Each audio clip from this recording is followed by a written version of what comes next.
Спасибо большое.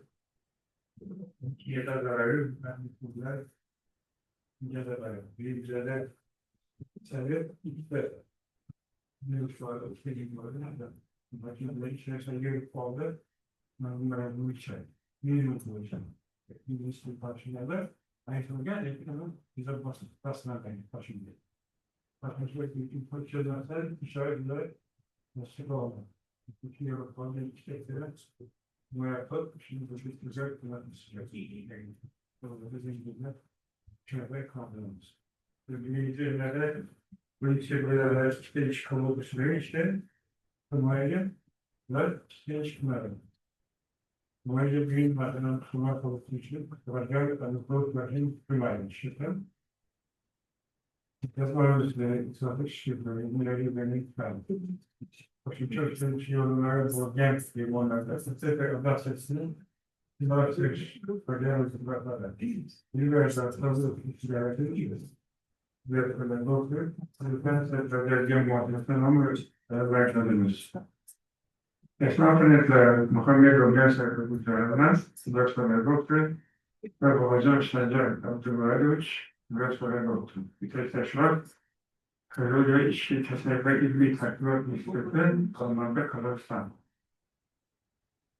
Yok soruldu mu? Bu gibi bir şey. Yok sorayım. Üzerinde ekonomiden bu switch arası bir kullanıyor. Şu cevaplarından dolayı söylediğim aklıma hiç destek uğramadım. Hiç mesela bu işe anlatsa bu işe görüşmeler bile.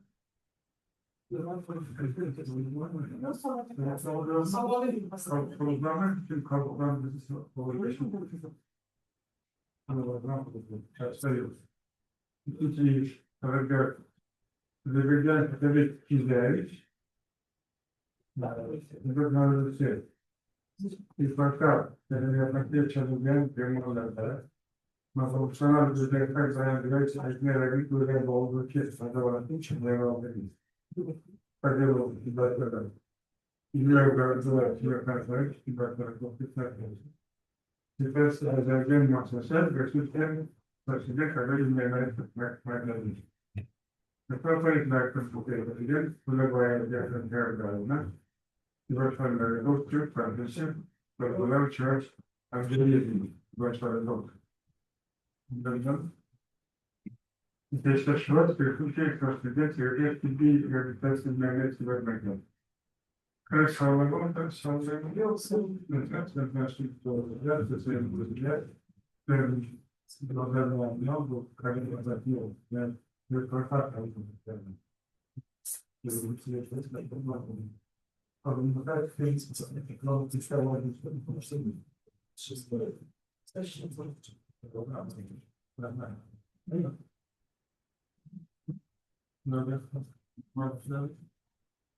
which wireless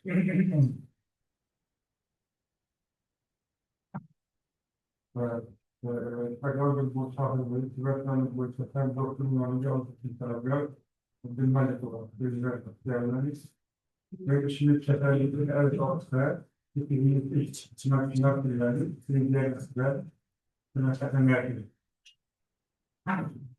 Hadi görüşürüz. Bu kadar. Şimdi ortada Nurlay'a mesela aldılar. Yani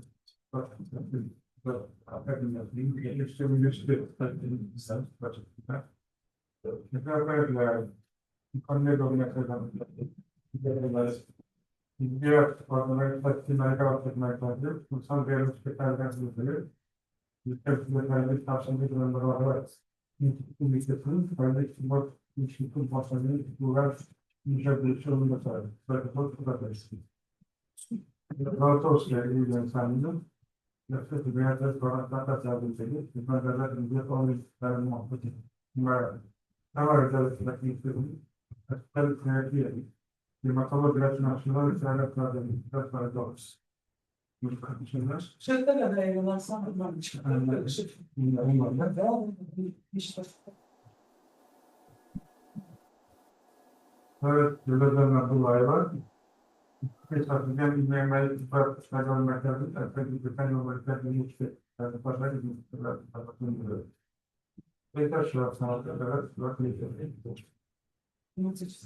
Sağlayalım, herhalde de sağlamızda sözü yıprattı, böyle yıprattığını arkadaşlar başta güzeller sana belki montajını sağlayalım.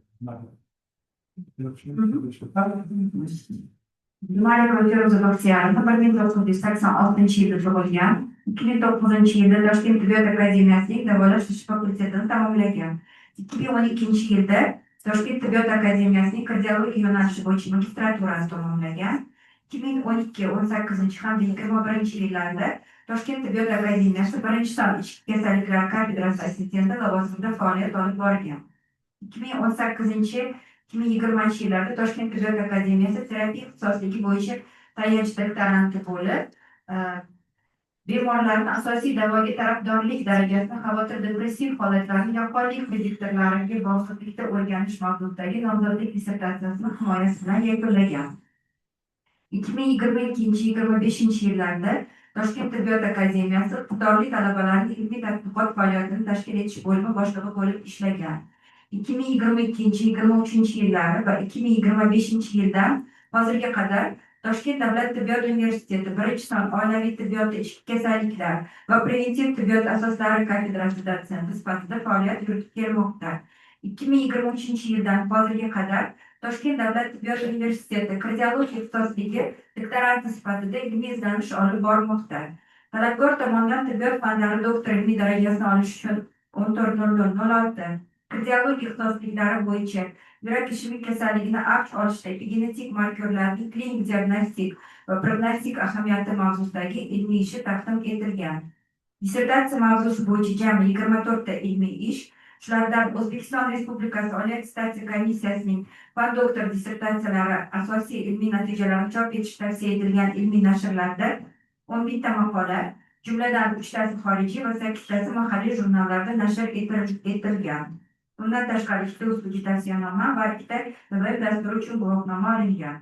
Tibbiyot fanlari bo'yicha fan doktor dissertatsiyasi mavzusi O'zbekiston Respublikasi Oliy attestatsiya komissiyasida 896 raqam bilan ro'yxatga olingan. Keltirilgan barcha hujjatlar Oliy attestatsiya komissiyasining talabiga javob beradi. Rahmat. Mavzusi bemorlarning asosiy davoga tarafdorlik darajasini xavotir depressiv holatlarning yaqqonlik prediktorlariga bog'liqlikda o'rganish.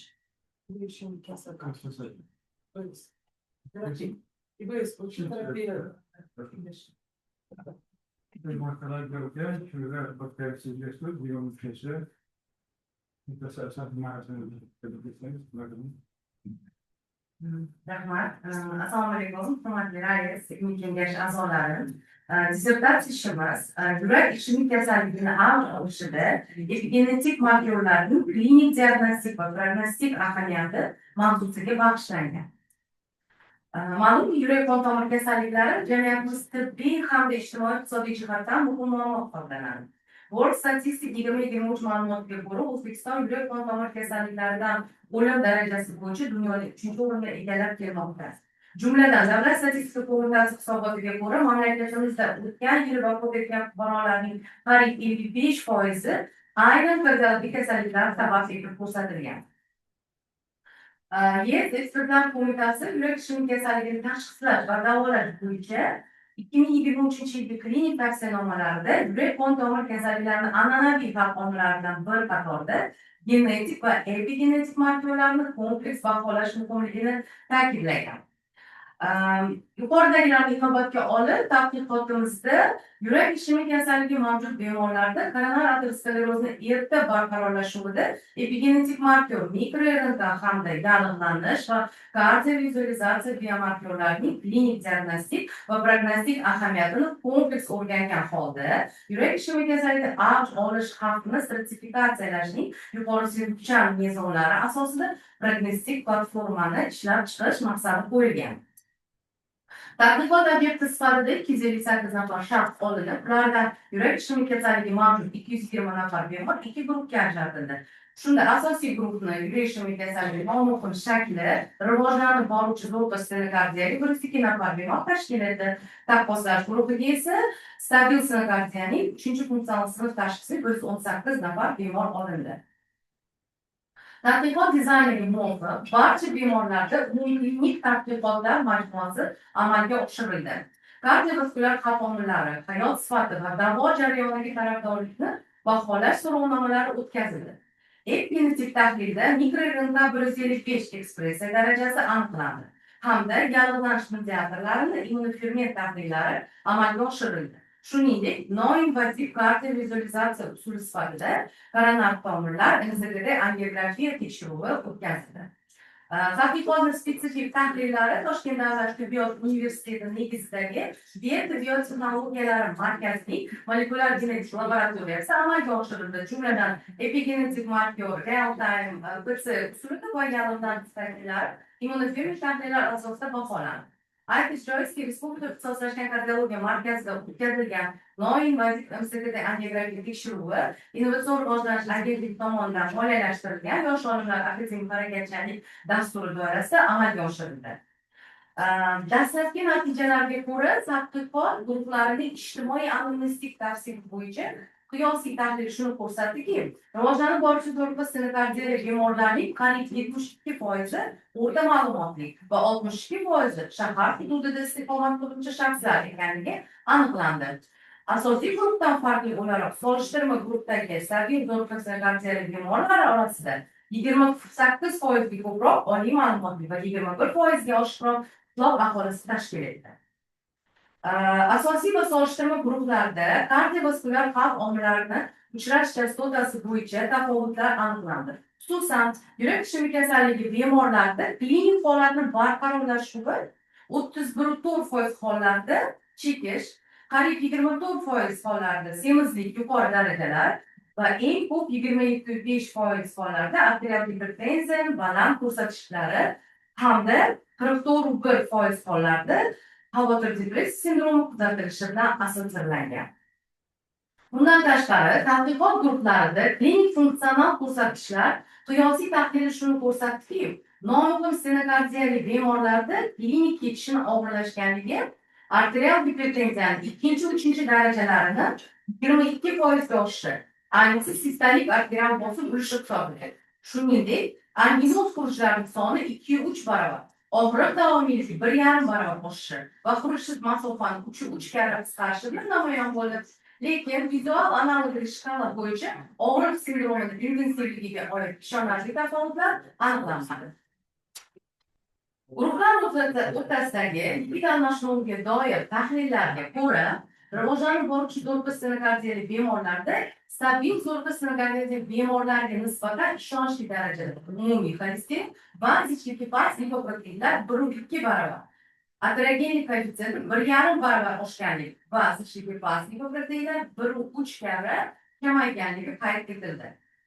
Shuningdek, karbogram ko'rsatkichlari bo'yicha ba'zi ishonarli darajadagi tafovutlar, jumladan fibrinogenni asosiy guruhda solishtirma guruhga nisbatan 64,2 birlikda yuqoriligi hamda HTV ko'rsatkichining nostalgiya stenokardiya o'rtacha 3,6 sekundga pastligi aniqlandi. Tadqiqot davomida yurak ishemik kasalligi mavjud bemorlarni davo jarayoniga muntazam rioya qilish darajasini baholashda modifikatsiyalangan MMS8 shkalasi hamda qabul qilingan va buyurilgan dori va dozalarni foiz nisbatini hisoblashdan foydalanildi. Unga ko'ra, ikkala guruh bemorlarda bir-biridan sezilarli tafovutlanmagan tarafdorlik darajasi qayd etilishiga qaramay, asosiy guruhda yetarlicha compliantli, uzoq ta'sir etuvchi nitratlar va antiagregantlar hisobiga bo'lgan bo'lsa, solishtirma guruhda nisbatan beta-adenoblokador va statinlar qabuliga kam darajada rioya etilgan. Tadqiqot doirasida keyingi 6 oylik dinamik kuzatuv davomida davolanishga tarafdorlik oshirishga qaratilgan choralar ko'rildi. Aytish joizki, kuzatuv davrida turli sabablarga ko'ra tadqiqot obyektlarining soni kamaydi va asosiy guruhni 73 nafar va solishtirma guruhni 79 nafar bemor tashkil etdi. Shunga ko'ra, dinamikada davo tarafdorlikning foiz nisbatidagi o'sishi asosiy guruhda qabul qilingan dozalar foizi 26%ga, taqqoslash guruhida esa 26% ga oshganini bilan namoyon bo'ldi. Lekin shunga qaramasdan, asosiy guruhda tarafdorlik darajasi o'sish qiymatlari solishtirma guruhga nisbatan pastligi va tegishlicha 18.8 va 30%ligi qayd etildi.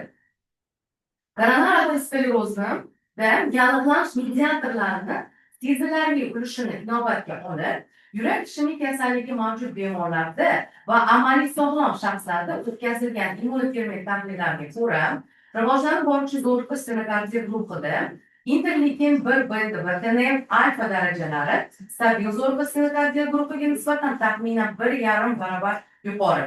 Interleykin 4 esa yallig'lanish qarshisidagi 1,6 barobar past bo'lgan. Ta'kidlash joizki, tadqiqot doirasida yallig'lanish reaksiya indeksi baholandi.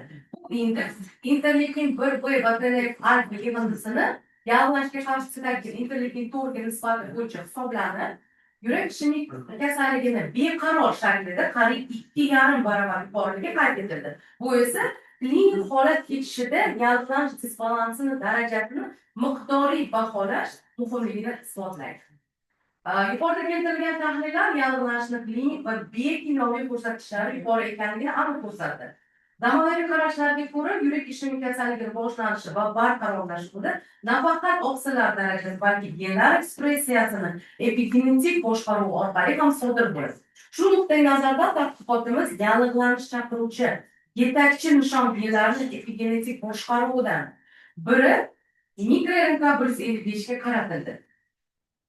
Dastlabki tahlillarga ko'ra, real time PCR usulida aniqlangan epigenetik marker mikroRNK 155 ni CT bo'sag'a siklllari ko'rsatkichlari qiymati keksa yoshdagi erkak jinsida pastligi mikroRNK 155 ni yuqori ekspressiyasining ifodalanish darajasi bo'yicha yosh va gender tafovutlarini aniqladi. Tadqiqot guruhlarida mikroRNK 155 qiymatlarini solishtirma tahlili asosida dastlab yurak ishemik kasalligi ikkala guruhida CT bo'sag'a sikli qiymatlari nazoratga nisbatan 2 delta CT usulida normallashtirilgan. Natijada mikroRNK ni nisbiy ekspressiya darajasi baholandi. Unga ko'ra, stabil zo'riqish stenokardiya bemorlarda nazorat guruhiga nisbatan 5 barobar, rivojlanib boruvchi zo'riqish stenokardiya guruhida nazoratga nisbatan 17 barobar va stabil zo'riqish stenokardiya guruhida nisbatan beqaror ketishida 4 barobar oshishi, ya'ni klinik beqarorlashuvda epigenetik marker yaqqol ifodalanishini namoyon bo'lishi bilan isbotladi. Keyingi tahlillarda yurak ishemik kasalligining nomuhim ketishida mikroRNK 155 nisbiy ekspressiya qiymati bilan interleykin 1 beta, TNF alfa va yallig'lanish reaksiyasi indeksi miqdoriy darajasi o'rtasidagi kuchli ifodalangan ijobiy korrelyatsiya epigenetik boshqaruv faolligini ortishi fonida yallig'lanish disbalansini mavjudligini ta'kidladi. Molekulyar jarayonlarni koronar qon tomiri morfologik ifodasida baholash maqsadida YES tavsiyalariga binoan yurak ishemik kasalligi bemorlarida NSKT angiografiya tekshiruvini o'tkazish aterosklerotik plakcha xavflilik darajasini noinvaziv baholash imkonini berdi. Unga ko'ra, ilk NSKT angiografiya ma'lumotlari shuni ko'rsatdiki, rivojlanib boruvchi zo'riqish stenokardiya bemorlarda ateroskleroz plakchalar umumiy soni hajmi va massasining ko'rsatkichlari stabil zo'rlikda sezilarli guruhiga nisbatan sezilarli darajada yuqoriligi qayd etildi.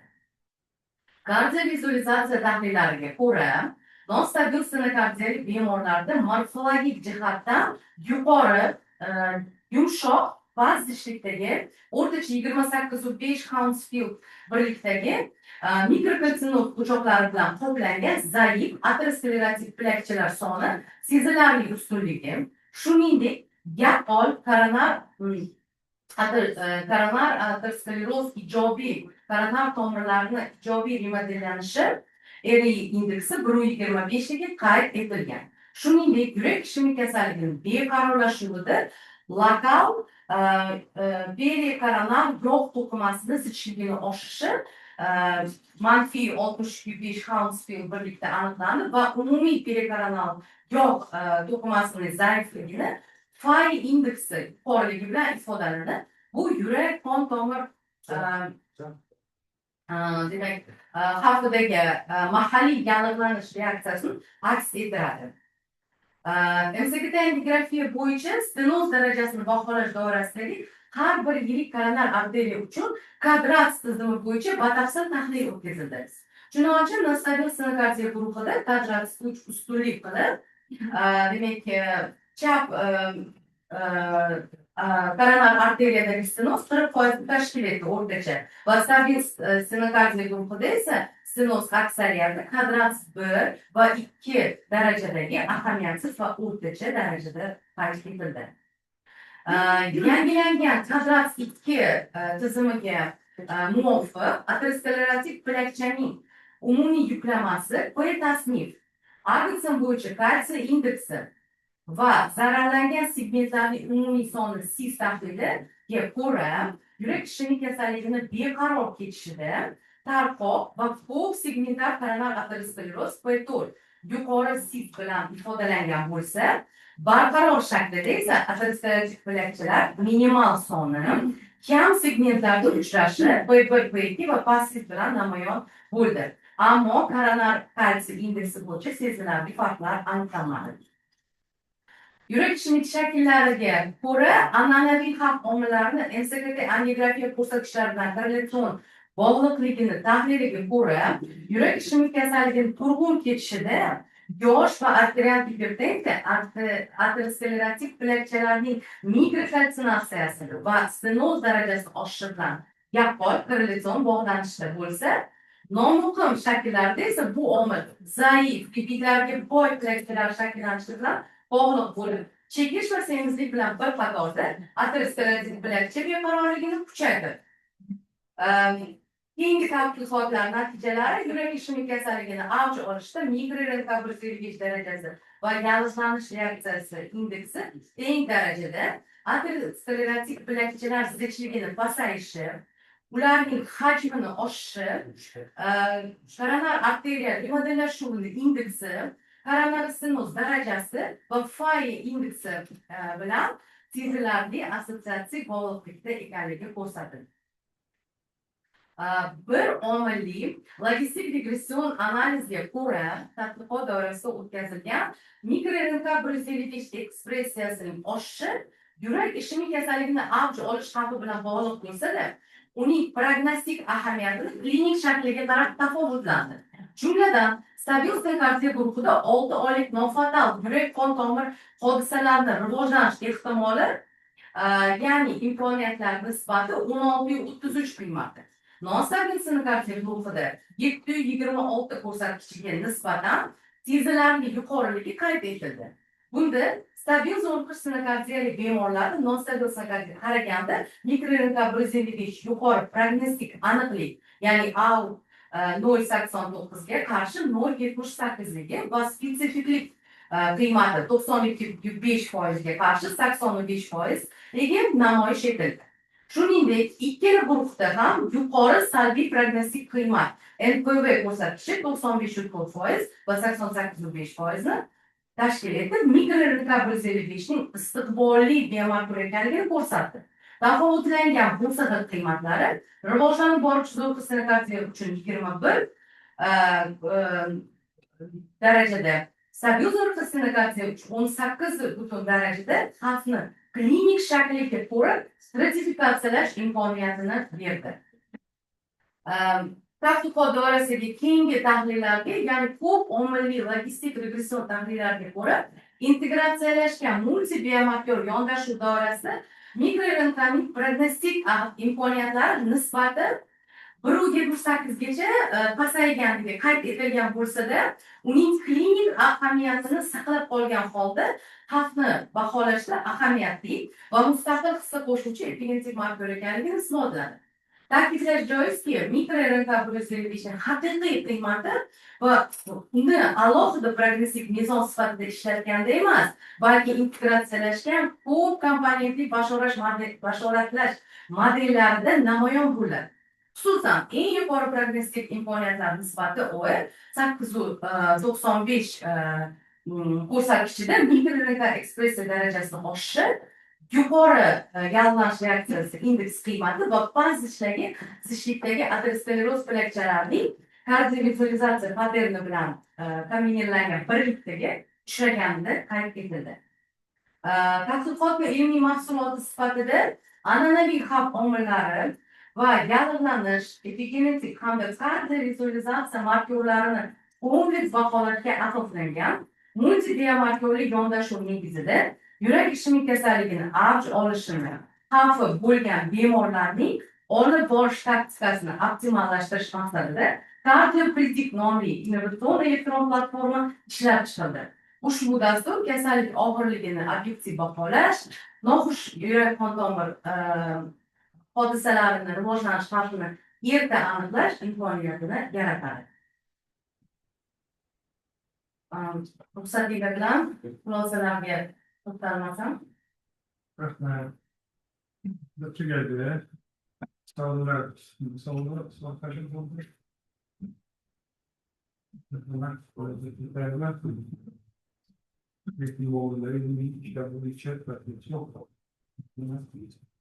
Assalamualaikum. Hizmetlerine maruz olduğum fotoğraflar ya fotoğraf hacimde iş boğuşlukta normalde faktörle gösterse faktörlerle konuş. Ben de bu içten size koşarız. Yaşaş joy bu için tafavut ne? O'shanga shunaqa savolim bor, chunki biz ham filiallarga chiqamiz, rayonlarga chiqamiz.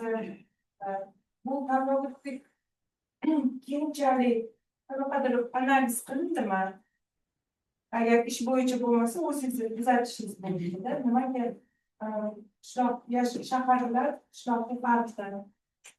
Nima bilan ko'proq bog'liq? Moliyaviy davolashga moyillik boshqa ehtiyojlarga so'ramoqchi edim. Asosiy demak epigenetik faktorlar sifatida siz yallig'lanish komponentini ko'rsatdingiz deb tushundim, agar to'g'ri ko'rsatgan bo'lsam.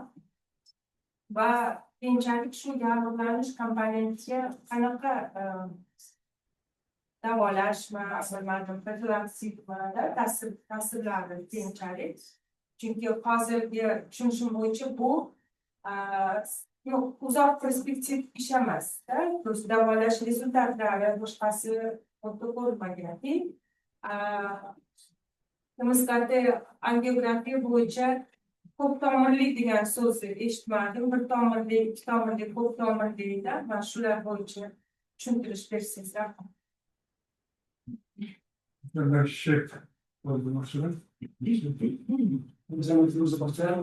Во-первых, спасибо за очень интересное исследование, за очень интересный доклад.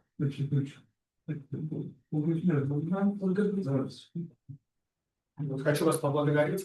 У меня такой вопрос. Почему именно малая информационная РНК-155 выбрана для диагностики? И второй вопрос, учитывая, что там возраст пациентов до 71 года был, наблюдались ли в анализе какие-то онкологические заболевания?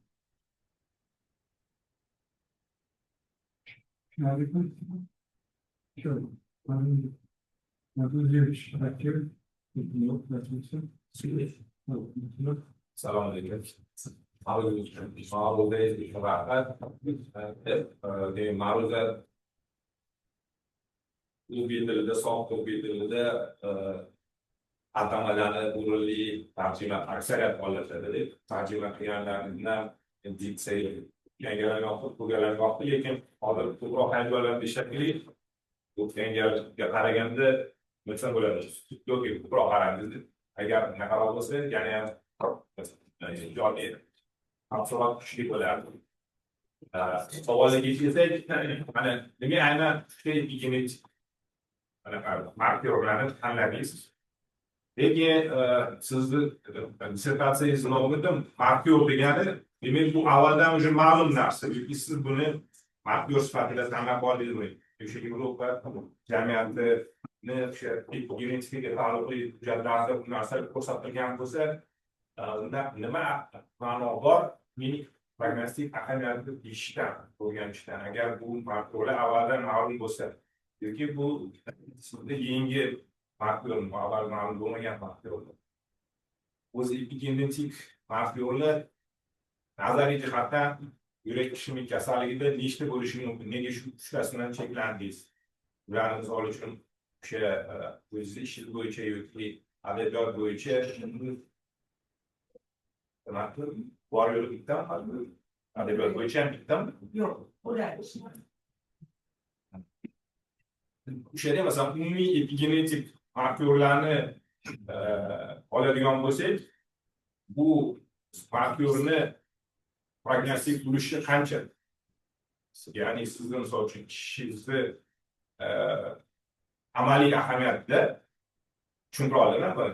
Bo'lishi qancha marker, genetik markerni ahamiyati qanchalik? Bu genetik markerni Gulnazar Sattorovnaning savollariga qarang, qanchalik korreksiya qilish mumkin? Misallarım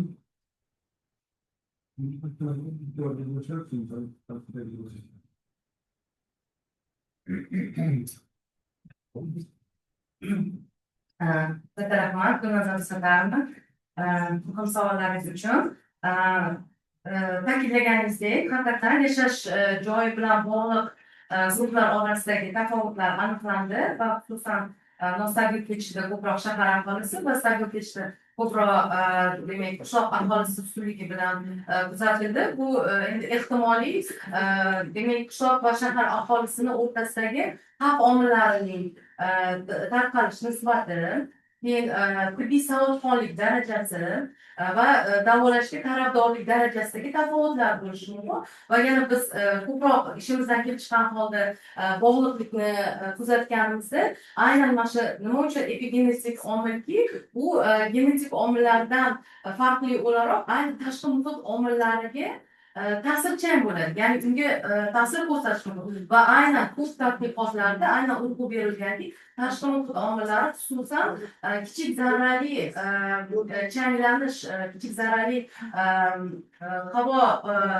changlanishini bevosita mikrorentgenni ekspressiya darajasiga ta'sirlanishiga yuqori markazli tadqiqotlarni ko'p ko'rdik. Balkim shu asosiy tafovutni asosi bo'lishi mumkin. Shu faktorlar guruhlar orasidagi tafovutni tushuntirish berish ehtimoli biz tomonidan aniqlandi. Epigenetik faktor galvanish komponenti, bu demak omil, epigenetik omili kuchli pro-galvanish omili hisoblanadi, ya'niki u aynan shu ateroskleroz negizidagi galvanish jarayonlarini boshqaruvchi genlarni, nishon genlarini bloklash yoki ularni boshqarish yoki kuchaytirish xususiyatiga ega umuman mikrorentgenlar va aynan mikrorentgen 155 ga demak tarkibning terapiya umuman agar faqatgina davolashga qaratilgan bo'lsak, hozir perspektiv tadqiqotlar Yevropa olimlari tomonidan o'tkazilyapti. U уже klinik bosqichda, ya'ni antimirlarni ishlab chiqishga, ularni demak targetning vositalarga shu mikrorentalarni bloklaydigan. Bu hozir demak eksperimental bosqichdan klinik bosqichga o'tgan va istiqbolli tadqiqotlar nazaridir. Hozirgi mavjud demak standart terapiyadan kelib chiqqan holda albatta tadqiqotlar bor, bu narsa o'rganilgan, aynan statinlarni va uni pleiotrop effektini oqibatidagi ta'sirini ayni shu mikrorentalarni boshqaruvidagi ahamiyati ham o'rganilgan va ijobiy natijalar bo'lgan. Ya'ni biz o'sha statinlarni buyurilishini va ularni aynan ularga bo'lgan tarafdorlikni nazorat qilishimiz ham bevosita shunga bilvosita shu mikrorentalarga ularni yaqqonlik namoyon bo'lishini ifodalanganligiga ta'sir ko'rsatishimiz mumkin. MCGT'ni demak siz aytgan demak barcha tomirlar ularni kompleksida ham tahlil o'tkazildi, dissertatsiya qo'lyozmasida keltirilgan va biz bunda albatta shu aksariyat asosiy guruh bemorlarning orasida ko'p tomirli tarqoq aterosklerotik jarayonlarni ustunligi bilan kechganligi aniqlandi. Ну, такой был один из важных факторов. Tomir shikastlari u progressiv o'zi kongress prezentatsiyasida agar yig'indi tahlili bo'lsa kelib chiqadi, chunki har bitta tomir bo'yicha torayishni keltirilganda o'sha tomirlarni soniga qarab nechta tomir zararlanganini ham xulosa qilsa bo'ladi. Man ta'rifida ilk safar inobatga olaman, uni ham guruh berib ta'rif etishgan.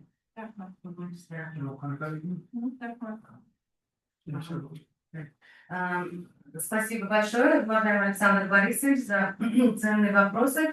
Касаемо, почему именно микрорента 155, мы изучили базу, вот Миртар баз, есть существует база, которые уже установлены база таргетных генов, которые имеют ключевое значение при развитии коронарного атеросклероза, и какие именно взаимосвязи с какими именно микрорНК. То есть одно микрорНК имеет регуляционную способность с более 20 ключевыми генами. Поэтому, исходя из этого, самые значимые по литературе гены, таргетные гены и взаимосвязь именно с микрорНК и его ключевое значение в воспалительном ответе, в эндотелии дисфункции и регуляции вот, пролиферативных процессов. Это и был основной ключевой момент в принятии решения исследования по данному эпигенетическому маркеру. Значит, по поводу онкологических заболеваний, они были критерием исключением, так как они, вот когда вот эту базу изучали, особенности тоже выявили, что некоторые таргетные гены, они также участвуют и как в сердечно-сосудистых заболеваниях, так и в онкологических, да, вот это вот онкокардиологическая основа, возможно, и вот это связывающее звено может быть вот объяснимо этими эпигенетическими маркерами, в частности, микрорНК 155. Два вопроса. То есть мы онкологические исключения, чтобы была чистота исследования, исключили. Anadolu Sivich, katta rahmat savollar uchun va tavsiyalaringizni inobatga olamiz. Demak, o'sha bitta epigenetik markerni o'sha tanlashni demak aytib o'tilgandek nishon genlarini yetakchi turlarini hamda ularni koronar aterosklerozni, ya'ni aterosklerotik bo'lakchani barqarorlashuvidagi shu kuchli korrelyatsiyalarni aniqlanganligi o'sha ayni mana tadqiqotlar nima uchun markorligi aniqligi mana GNS, ACC study tadqiqotlarida bu уже bir ma'lum bir isbotini topgan. Lekin birlamchi o'zbek populyatsiyada bu tadqiqotlar o'rganilmagan. Lekin biz nimani molekulyar mexanizmlarni konstruktivligini inobatga olib va uni universal mexanizmlarni hisobga olgan holda ilk marotaba o'zbek populyatsiyasida ham bu demak tekshiruvni amalga oshirib ma'lum bir demak natijalarga erishildi va demak nishon panel masalasida aytib o'tgandek ilk marotaba biz o'sha RFdagi koordinatorlarni tavsiyalariga ko'ra sizlar birinchi marta demak tadqiqotni amalga oshirilayotganda bitta biomarkerni uni masshtab berilmasa balki bitta biomarkerni chuqur o'rganib va uni metodikasini demak birlamchi metodikasini texnologiyasini uстановка qilish maqsadida bitta mikromarkerdan boshlash tavsiya etildi va o'ylaymizki bu tekshiruvimizni keyinchalik boshqa panellarni bir nechta radikallarni o'rganishga zamin yaratishiga ham umid qilamiz va demak uni demak mikrorentani aniqlangan klinik prognostik ulushida ahamiyatli jihati demak uni agar biz bir omilli prognostik mohiyatini baholaganimizda u albatta kattaroq aniqlik va sezgirlik ko'rsatkichlarini qayd etildi. Lekin uni multibiomarkerli ya'ni kompleks integrallashuv omillar bilan birgalikda demak ko'p omilli prognostik ahamiyati baholangan uni qiymati o'sha OR prognostik ehtimolligini ulushi pasaydi, lekin klinik ahamiyatli jihatligini saqlab qoldi. Ya'ni o'sha heterogen omillar fonida uni ahamiyati pasaydi, lekin o'zini ishonarli darajadagi qiymatini saqlab qoldi. Shuning uchun biz o'sha dastur yaratganda ham aynan o'sha integrallashgan ko'p komponentli omillarni inobatga olishga harakat qildik. Va korreksiyada demak o'sha aytilgan davolash medikamentozdan tashqari o'sha spetsifik davo yoki bilvosita o'sha statinlar fonidagi davodan tashqari biz yana bilvosita ta'sir ya'ni xavf omillarini aytish joizki epigenetik omillar tashqi muhit omillariga sezgirlik yuqori. Ya'ni biz ularga ta'sir ko'rsatgan holda ekspressiya darajasini boshqarish imkoniyatimiz bor. Shuning uchun xavf omillarini, tashqi muhit omillari yoki organizm ichki omillarini vaqtida bartaraf etilgan holda biz bu epigenetik jarayonlarni boshqarish imkoniyati mavjud bo'ladi. Bitta savol qolib ketdi. Umuman nazariy jihatdan bo'lsa ham o'z bo'yicha epigenetik omillarni o'zi taxminan nechta bo'lishi mumkin? 5 ta, 10 ta mana siz bittasini ko'rgan bo'lsangiz buni masalan yurak ishemik kasalligiga oid nechta epigenetik omil mavjud? O'zi tushundim. Demak o'zi 50 dan ortiq mikroRNK mavjud. Ayni yurak qon tomir kasallari, ripoli bo'lmagan kasalliklarda nishon genlari bilan ba'zi bir bog'liqlikda egalik. Uni eng yetakchi va eng ko'p o'rganilgani 5, 6, 10 tagacha boradi. Va biz shu nuqtai nazardan o'sha eng ko'p o'rganilgan va eng ko'p isbotlanish bazasi mavjud mikroRNKlardan biz qanaqa yana sistema qildikki, o'sha nimalar adabiyotlarni o'sha Q1, Q2, Q3 darajasini eng ko'p o'sha Q1 darajadagi ko'rsatkichlar eng ko'p o'rganilganligidan shu nuqtai nazardan ham tanlab oldik. Asosiy yetakchi epigenetik markerlar yurak qon tomir kasallari uchun 10 ta eng ko'p o'rganilgan. Umumiy soni 50 dan oshadi, ba'zidagi son. Alohida har biriga 10 dan 10% dan past. 10% dan past. Keyin bo'ladi. Uni endi aniqlash kerak. Qaysi bir boshqa mikromarkerlar ahamiyatli ekanini. Ben halkalarda sınavlarda varım. Bunlar sınavlar. Bunların nakler işine göre geçer noktalarımızda bizler hem mesela bölümlerse kalın. Bize var barış sınıfları yapısı ve başka sınıfları yapısı. Belki bu şimdi pizza. Çünkü kanatlarda bir bölümlerini keserimiz. Nakler'e bölümler. O kadar bölümlerin fetler. O kadar mikrofonlar ahiretler sakla konumu yok. Mesela barış başına kadar başlayan nasıl bir farklı çıkartı bu işte. İşte tasarladığı bu işe bak bu kadar etmiş. Onlar sakatla gelmiyor. Bir şey çalışıyoruz.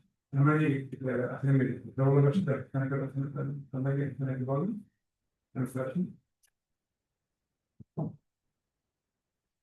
bunlar iyi böyle ilk geçen hafta havaları kanatlayan yöneten bir tarafı yani benim böyle diyorlar milletlerde şimdi çalışmış bir işler yapıyorum. İşte onları var tarafı böyle nasıl böyle. Hangi akımdan doğrulaştı. Mesela bu kadar anlatır. Çalışkan bunlardan ben kadar oraya makbul bir sınırlar da oluştu.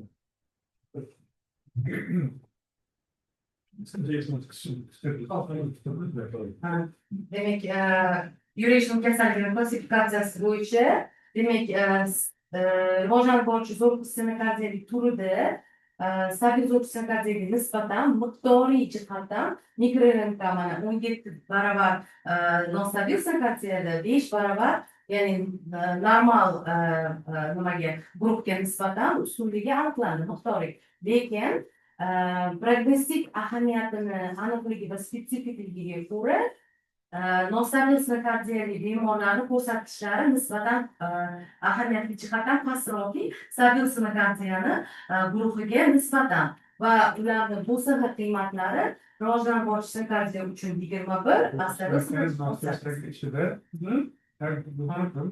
aynan bitta turini aniqladik, tadqiqotga oldik, rivojlanib boruvchi zo'r sanatsiya, ya'ni stabil sanatsiyani bevosita nostabillashuvi davrini oldik. Bitta guruh oldik. Va davolashdagi demak amaliy ahamiyatiki shu biz shu mikrorentlarni ekspressiv darajasini inobatga olib, uni prognostik mohiyatini hisobga olgan holda o'sha standart terapiyani va ayniqsa o'sha statsionar terapiyasini nazoratga olishimiz va kerak bo'lsa qanchalik mikrorentlar ekspressiv darajasiga qarab o'sha antilipidemik terapiyani intensivligini ham shu kabi oshirish, ya'ni intensiv dozalarda berishni taqozo etishi ham muhim ahamiyat kasb etadi.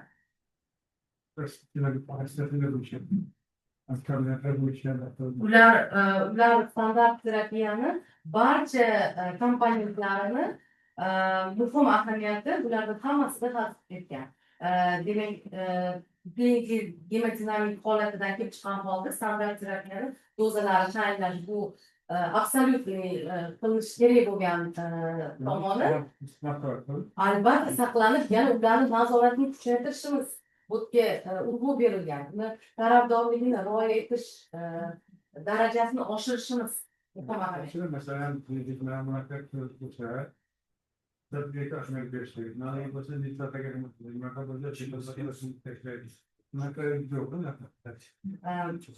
ko'proq o'sha statinlarga nisbatan demak qanchalik ekspressiya darajasini karra oshishiga o'sha ularni dozasini oshirishi intensiv terapiyaga qaratilishini ko'proq tadqiq etilib shu ahamiyati jihatdan tavsif etildi.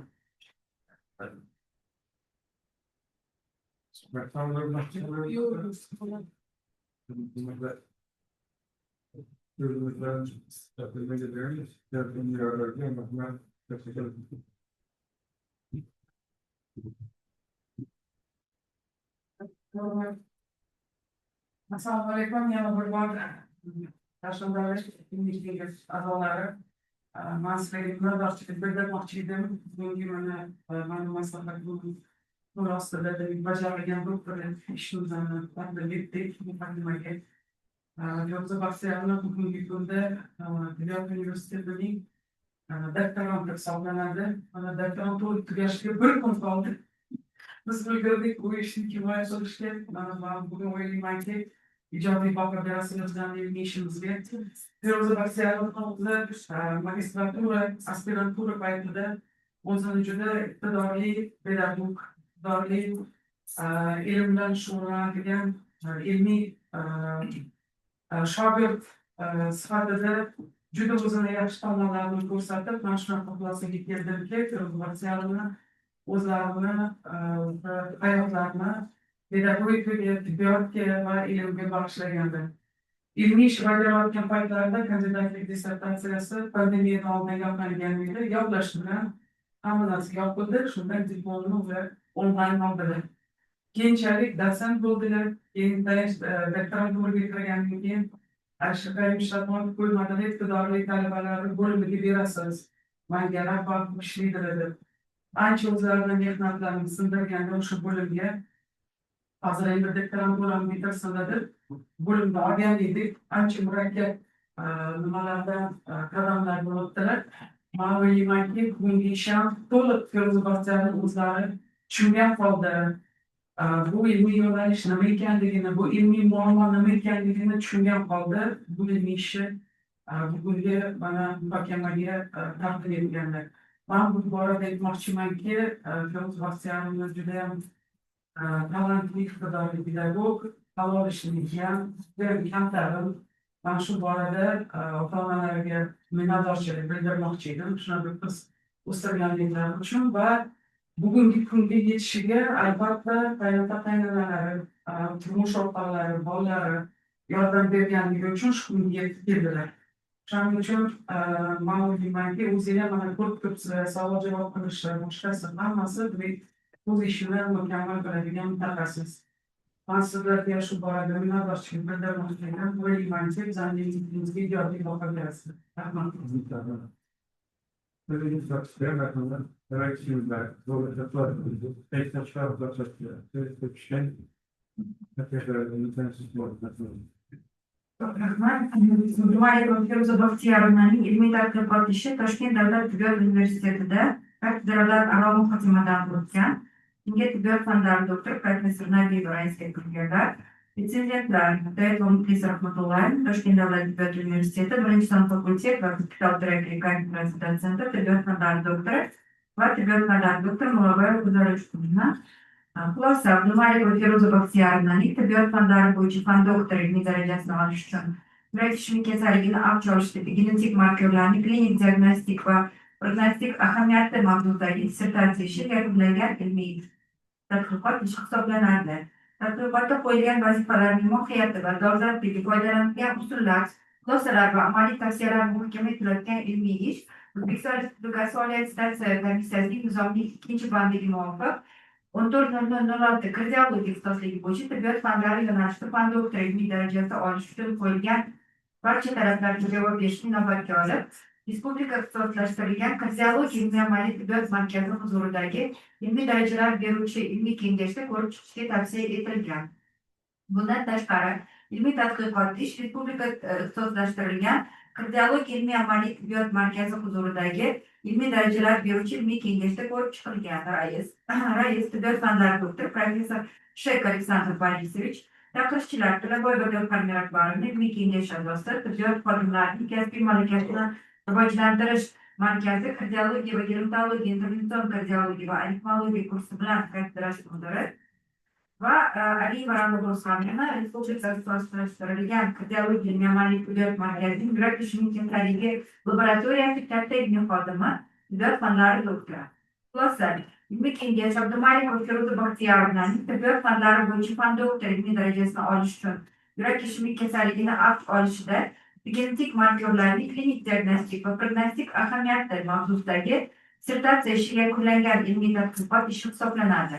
Tadqiqotda qo'yilgan vazifalarning mohiyati va dolzarbligi, foydalanilgan usullar, xulosalar va amaliy tavsiyalar muhokama etilayotgan ilmiy ish O'zbekiston Respublikasining Oliy attestatsiya komissiyasining nizomining 2-bandiga muvofiq 14.06 kardiologiya ixtisosligi bo'yicha tibbiyot fanlari yo'nalishida fan doktori ilmiy darajasi olish uchun qo'yilgan barcha talablarga javob berishni inobatga olib,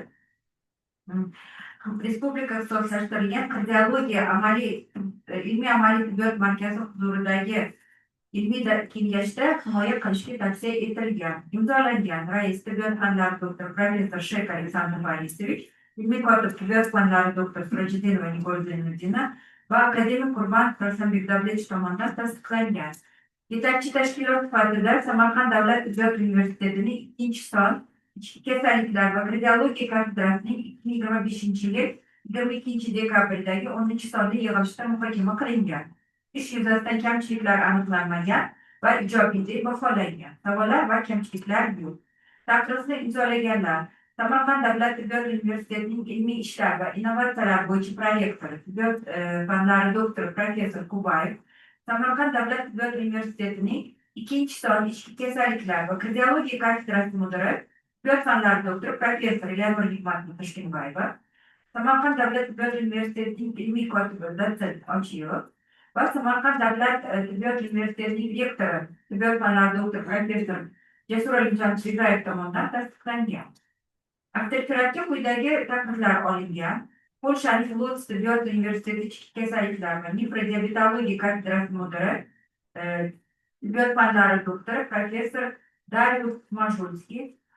Ikkinchisi, Germaniyaning Xalqaro hamkorlik jamiyatining ilg'or tibbiy texnologiyalarni boshqarish GIZ loyiha rahbari Korneliya Beker.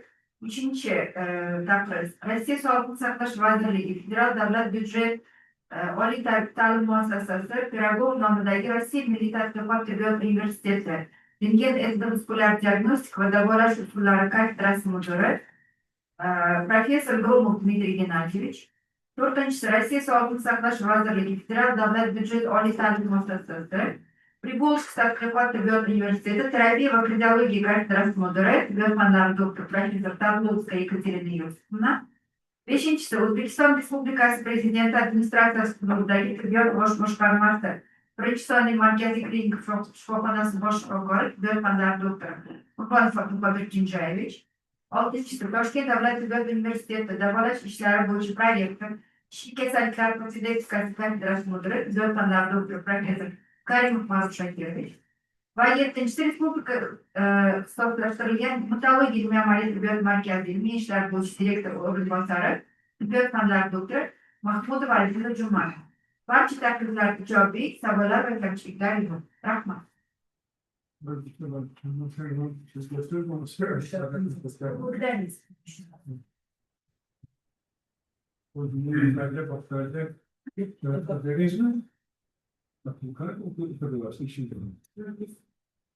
Her tanesi için kullanın. Aha. Direktorat o'zizda boradizani shunday kishiliklarga tarjima qilib, hammasiga bordik. Bir hafta davomida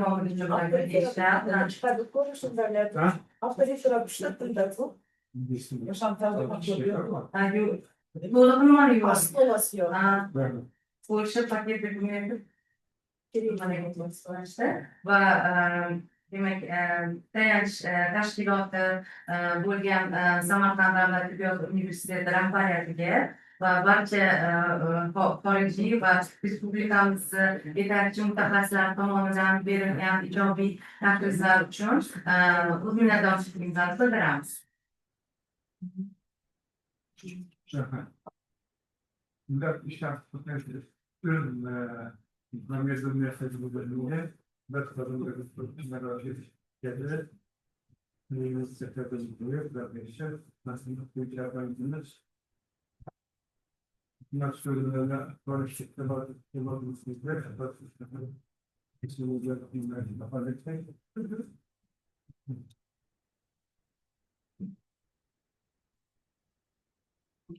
Assalomu alaykum, Hamid Rais, Hamid Nishato'lari. Toshkent davlat tibbiyot universiteti doktorant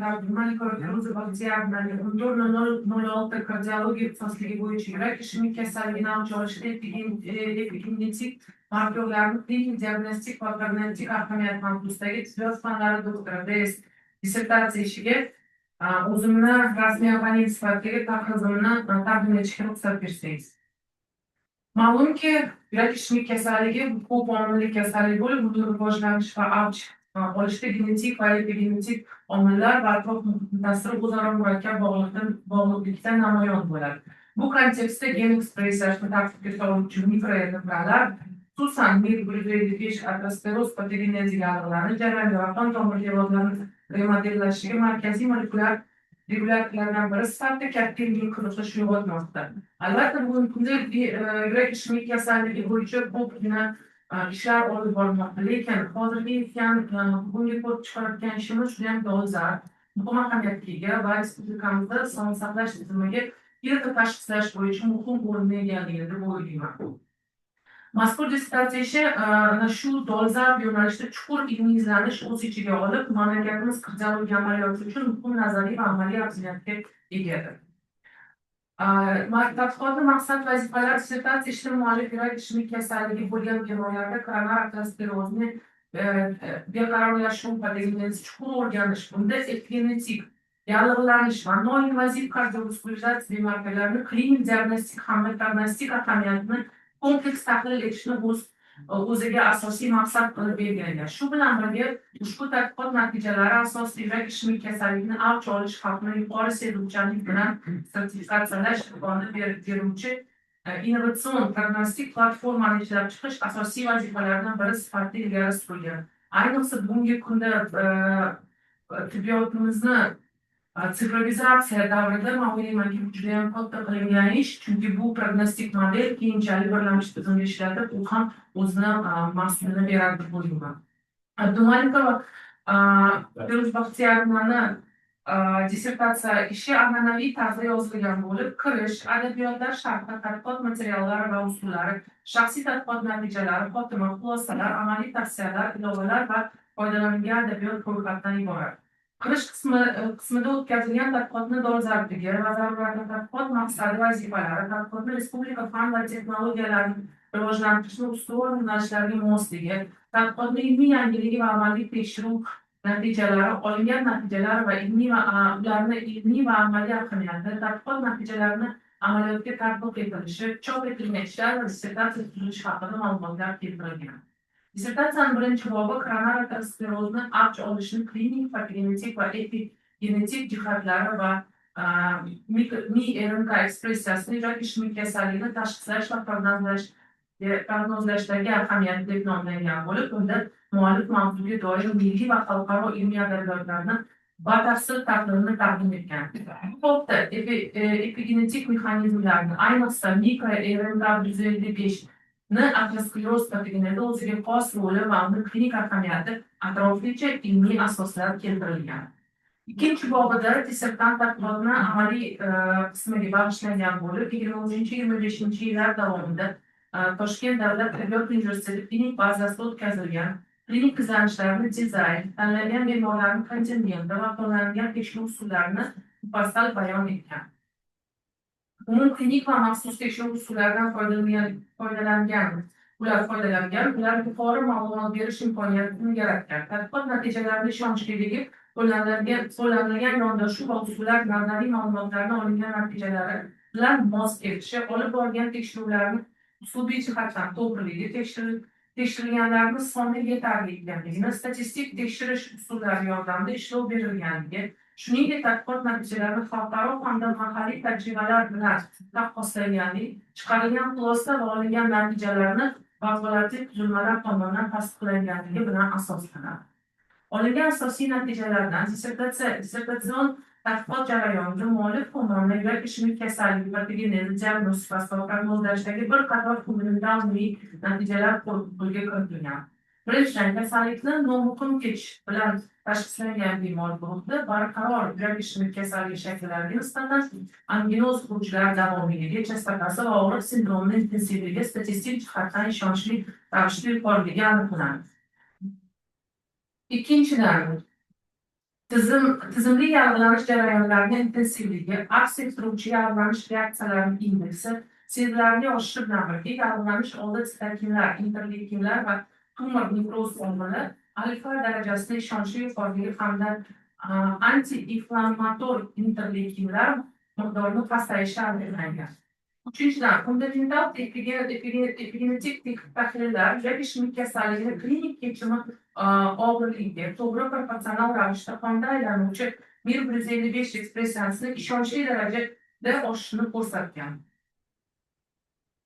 To'rtinchidan, yuqori aniqlikdagi noinvaziv kardiovizualizatsiya, MCT tomografik yordamida olingan ma'lumotlar yurak ishemik kasalligini nomuqim shaklga ega bemorlar aterosklerotik tizimchalarini alohida morfologik xususiyatlarini ochib beradi. Beshinchidan, tadqiqotning ilmiy ishlanmasi sifatida muallif mir-155 ekspressiyasi interleukin 1 beta va IL-1 alfa foydalanuvchi kabi molekulyar genetik variantlanish markorlari ensiklopediya geografik morfologik ko'rsatkichlar bilan integratsiya qilgan unikal multi biomarkorlik prognostik modelini ishlab chiqdi. Xulosalarni aniqlanganlik darajasi dissertatsiya ilgari surilgan ilmiy xulosalarni asoslanganlik darajasi yuqori bo'lib, bu birinchi navbatda qo'llanilgan tadqiqot metodlarining zamonaviyligi, tanlangan bemorlar kontingentiga yetarligi va olingan natijalarni chuqur statistik tahlil bilan belgilanadi. Xulosalarni obyektivligini ta'minlovchi navbatdagi muhim jihat bu ko'p omilli logistik regression tahlillarni ko'rsatishdir. Non-fatal yurak qon tomir hodisalari rivojlanishda ensiklopediya geografiya va pastlikdagi mir RNA 155 ekspressiyasi bu ko'rsatkichlarni sinergik prediktor sifatida o'rin yuqoriligini ko'rsatib berilgan. Nihoyat nazariy va empirik natijalarning mintaqaviy yakuni sifatida prognostik elektron platformani ishlab chiqilganligi, xulosalarni nafaqat ilmiy, balki amaliy jihatlari ham to'laqonli asoslanganligini ko'rsatib beradi. Ushbu dastur yechimini yurak ishemik kasallikni avj olishda xalqni obyektiv baholash, davolash taktikasini optimallashtirish va sog'liqni saqlash tizimi xarajatlarini samarali boshqarishga qaratilgan muallif tomonidan olingan ilmiy natijalarni klinik amaliyot uchun nechog'lik ahamiyatli ekanligini tasdiqlaydi.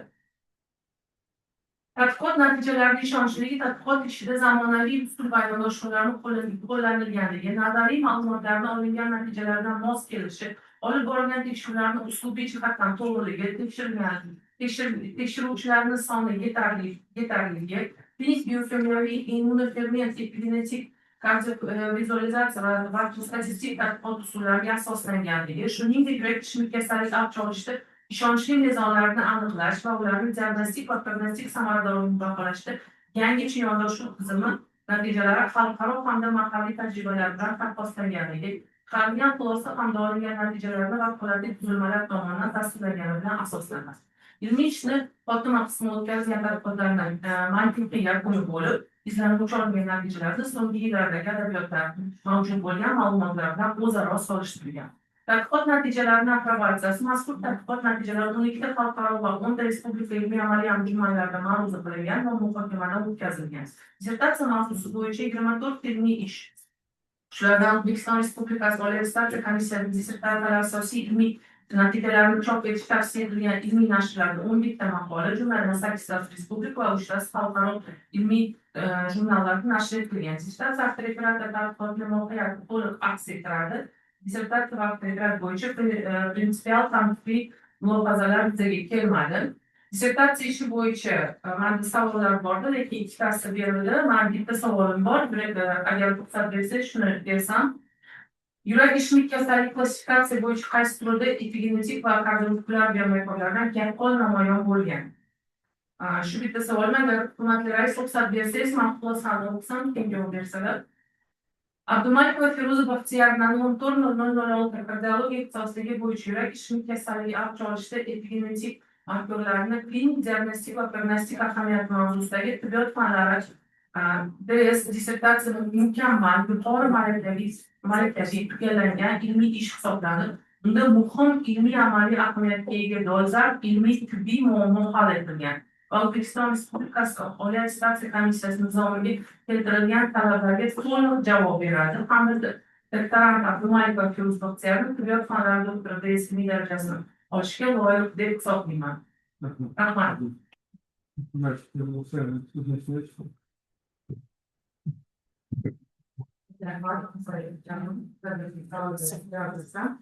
Demek epigenetik markör mikroRNA 155 ni miqdoriy jihatdan qiymati yurak ishemik kasallik klassifikatsiyasi nosogosenkardiya klinik shaklining aynan rivojlanib boruvchi stenokardiya turida miqdoriy jihatdan ustunlik qilgan bo'lsa, uni prognostik jihatdan aniqligi va spesifikligi esa demak katta qiymatlari ustunlikka ega bo'lgan bu stabil zo'rg'i stenokardiyalik guruhda ekanligi qayd etildi. Ya'ni klinik jihatdan tafovutlar aniqlanadi. Rahmat.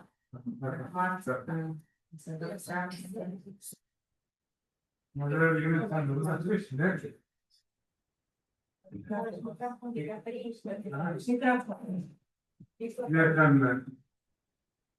düşmedi.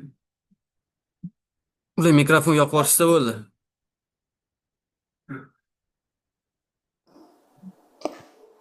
Коллеги, доброе утро. Я могу зачитать свое заключение, свой отзыв? Пожалуйста, вам слово. Да, глубоко уважаемый председатель, глубоко уважаемые коллеги, члены диссертационного совета, я вас приветствую и очень благодарна за возможность принять участие в столь значимой защите. Разрешите мне зачитать отзыв с учетом тех вопросов, которые были заданы, и с учетом того отзыва, который был зачитан, я позволю себе сделать краткую выжимку, краткий обзор по работе, которую я внимательно изучила, прочитала и готова сделать свои заключения и провести научную дискуссию.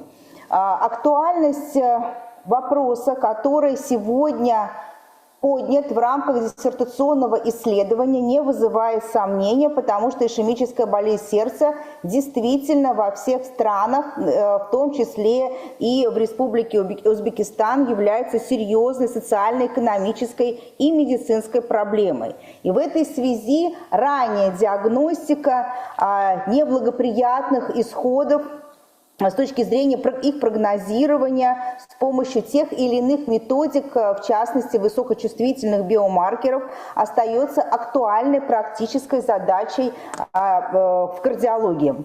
На современном этапе есть ряд маркеров, которые в том числе отражены в работе и в актуальности исследования, включая микро-РНК, которые привлекают внимание ученых, на чем сделан особый акцент в актуальности, в заявленной тематике, а также в обзоре литературы, представленном в данном диссертационном исследовании, из которого следует, что диагностическое значение циркулирующих микро-РНК в крови при сердечно-сосудистых заболеваниях и их способность прогнозировать риски развития изучались во множестве клинических исследований. И очень приятно, что в ходе научной дискуссии и обсуждения сейчас вопросов, которые я слышала, также обсуждалась прогностическая значимость микро-РНК, и диссертант глубоко погружен в данный вопрос, и благодарю за эту дискуссию, мне было приятно ее слушать, и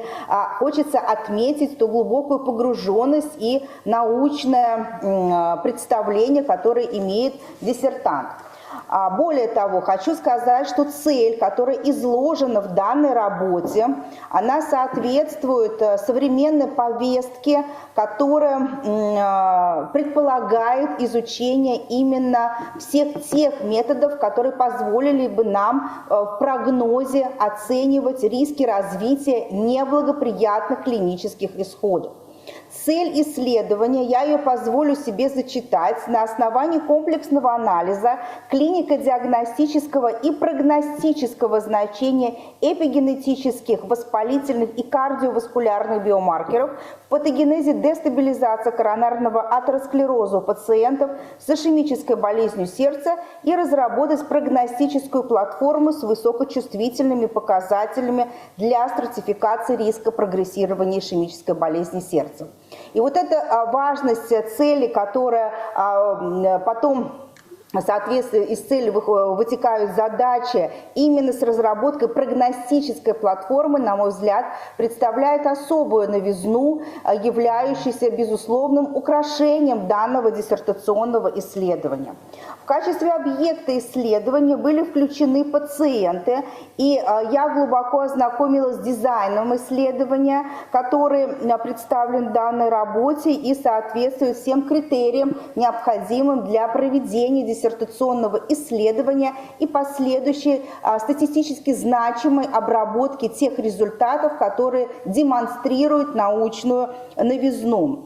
Все главы данной диссертационной работы изложены соответственно, с принципами и правилами тех требований, которые предъявляются к диссертационным исследованиям.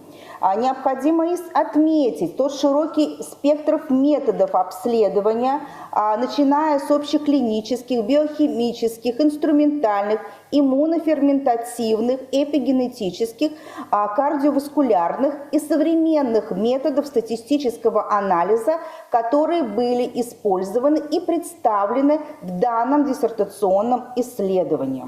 Более того, те результаты, с которыми я ознакомилась и которые представлены в 3 главе, позволяют говорить о комплексной оценке и о комплексной характеристике пациентов с ишемической болезнью сердца и с теми значимыми отличиями, которые были представлены в исследуемых группах. При оценке, на что хочется обратить внимание, при оценке оценке уровня медиаторов воспаления, в зависимости от клинического течения ишемической болезни был установлен индекс воспалительной реакции, который характеризуется отношением интерлейкина-1 бета и ТНФ-альфа, а также интерлейкина-4, которые отражают ту тяжесть и ту значимость воспалительных реакций, которые сегодня описаны во многих литературных данных. Мы знаем о системе низкоуровневого воспаления, о патогенезе низкоуровневого воспаления, которое характеризуется атеросклероз и ишемической болезнью сердца, и это отражено в том числе с позиции статистической значимости в данной работе у диссертанта. В 4 главе по результатам изучения уже более глубоко клинико-диагностических и прогностического значения именно эпигенетических маркеров по экспрессии микро-РНК-155 выявлены закономерности в зависимости от тяжести течения ишемической болезни сердца. Причем вот то гендерное различие, которое было показано у диссертанта в отношении мужчин пожилого возраста, на мой взгляд, очень значимо, потому что мы понимаем, что мужчины во всех популяциях, во многих странах являются очень уязвимы в отношении развития не просто ишемической болезни сердца, а с неблагоприятными клиническими исходами. В последующем это легло в прогностическую модель, что также является выходом в реальную клиническую практику. В 5 главе при оценке диагностической эффективности неинвазивной кардиовизуализации МСКТ-ангиографии в прогрессировании коронарного атеросклероза было показано, что основными кардиовизуляционными критериями являются мягкотканные бляшки низкой плотности. Сегодня МСКТ является одним из методов ранней диагностики, используемый для прогнозирования развития тяжести ишемической болезни сердца и обоснования в том числе тех или иных интервенций, которые мы используем для лечения таких пациентов. И в этой связи очень является актуальным оценка именно тех параметров, которые были проведены по МСКТ. Что мне хочется еще отметить, что и в 6 главе данного диссертационного исследования было показано определение высокочувствительных диагностических критериев в оценке риска прогрессирования ИБС, и была выявлена взаимосвязь между прогрессированием течения ИБС, провоспалительных цитокинов и повышенной экспрессией эпигенетического маркера микро-РНК-155, что в дальнейшем позволило создать именно программу CardioPredict, программу оценки риска прогрессирования ИБС, что, безусловно, еще раз повторяю, является важным моментом практического выхода диссертационного исследования в условия реальной клинической практики, когда мы нашу научную гипотезу можем не только проверить, она была проверена, безусловно, всеми теми методами, но и приложить в практическое здравоохранение для решения задач уже практического здравоохранения. В заключительной части диссертации полученные результаты были сопоставлены, проанализированы в сравнении с данными других научных исследований, что является безусловным научным результатам и говорит о научной зрелости диссертанта. При анализе активно использовались материалы зарубежных исследований, все гайдлайны, которые на сегодняшний день актуальны. По диссертационной работе у меня принципиальных замечаний не возникло, однако есть вопросы, которые в ходе научной дискуссии мне хотелось бы задать диссертанту. Первый мой вопрос, разрешите мне по порядку вопрос-ответ, потому что у меня есть несколько вопросов. Как проводился расчет выборки для включения пациентов в исследование?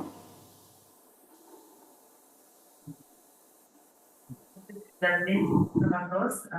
Уважаемая Ирина Александровна, спасибо за такой важный вопрос. Это значит, расчет объема выборки проводился на этапе планирования исследования с учетом общих статистических методов, да, и ожидаемых различий между группами по эпигенетическим и ожидаемых нефатальных кардиоваскулярных событий. И изначально было отобрано 220 пациентов, что обеспечивало статистическую мощность. После 6-месячного наблюдения по некоторым причинам осталось в исследовании, выбыли из исследования энное количество пациентов, осталось 152 пациента, несмотря на выбывание, объем выборки остался достаточно для достоверной статистической обработки и для достижения поставленных целей. Да, большое спасибо. Мой вопрос был продиктован тем, что мощность выборки качественно влияет на статистическую значимость тех результатов, которые мы получаем в ходе того или иного научного исследования, поэтому это крайне важно для объективизации полученных данных. Следующий мой вопрос, с учетом того, что у вас было проведено МСКТ, я сделала акцент, когда сейчас зачитывала свой отзыв, проводилась ли оценка индекса коронарного кальция при проведении МСКТ. Мы сегодня знаем те стратификационные шкалы, где очень активны, вообще сейчас много публикаций по индексу коронарного кальция как основного предиктора в прогнозировании тяжести развития ИБС и возможности ранней интервенции. Позвольте ответить на этот вопрос. Значит, да, в рамках исследования по МСКТ-ангиографии, в зависимости от клинической формы ИБС, было оценено среднее значение индекса коронарного кальция. Значит, получены умеренные значения общей нагрузки коронарного кальция больше имели более веские значения именно не общая нагрузка, а именно тип кальцинации. Вот в нашем исследовании мы определили вот дифференцированные значения типа кальцинации. В частности, микрокальцинация ассоциировалась с нестабильностью бляшки, тогда как макрокальцинация, она больше, значит, была паттерном стабильности коронарного атеросклероза. И вот, учитывая эти данные, мы предлагаем дифференцированный подход не количественно, а качественной оценки коронарного кальция и типа кальцинации. Да, благодарю вас за ответ.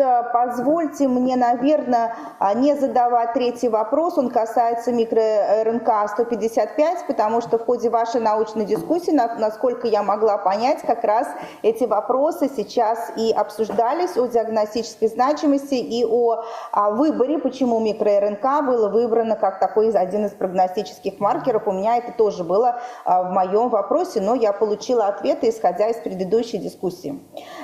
И мой заключительный вопрос: были ли проведены долгосрочные наблюдения за пациентами уже для оценки последующей значимости микро-РНК 155 в соотношении нефатальных и фатальных сердечно-сосудистых событий?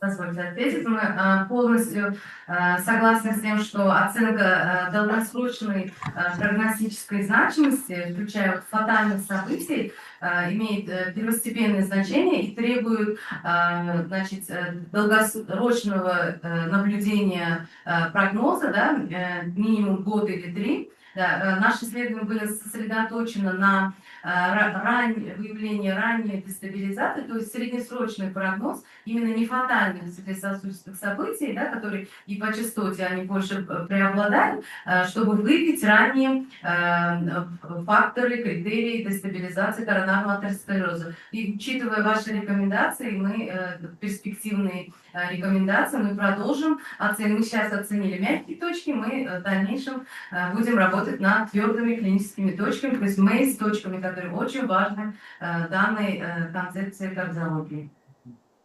Да, благодарю вас за ответ. Действительно, как раз я и хотела узнать про жесткие клинические точки, потому что когда мы изучаем влияние того или иного маркера на фатальные события, да, и потом строим с вами те же самые кривые Каплан-Майера, мы можем более достоверно убедиться в том, что наша научная гипотеза имеет такую популяционную значимость. В рамках рецензирования были даны следующие рекомендации, позвольте их зачитать. Рекомендуется в дальнейших исследованиях включить дополнительные микро-РНК, а также другие эпигенетические маркеры, в том числе метилирование ДНК для повышения точности стратификации риска и персонализации подхода прогноза.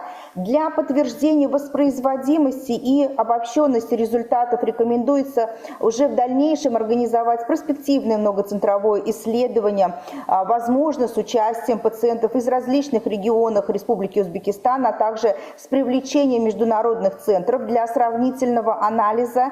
И на основе полученных данных рекомендуется разработать национальные клинические рекомендации уже по использованию тех маркеров, которые были изучены, эпигенетических и мультибиомаркерных панелей в диагностике и прогнозировании прогрессирования ишемической болезни сердца, а также, учитывая выраженную связь микро-РНК 155 с воспалением и нестабильностью атеросклеротических бляшек, рекомендуется инициировать исследования по разработке терапевтических стратегий, направленные на модуляцию этой экспрессии.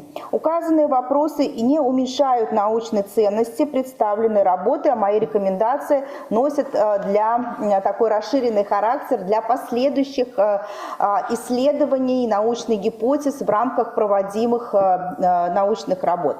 В заключение считаю, что диссертационная работа Абдумаликова, Фирузы Бахтияровны на тему клинико-диагностическое и прогностическое значение эпигенетических маркеров прогрессирования ишемической болезни сердца, представленная на соискание ученой степени доктора медицинских наук, является завершенным самостоятельным научно-исследовательским трудом.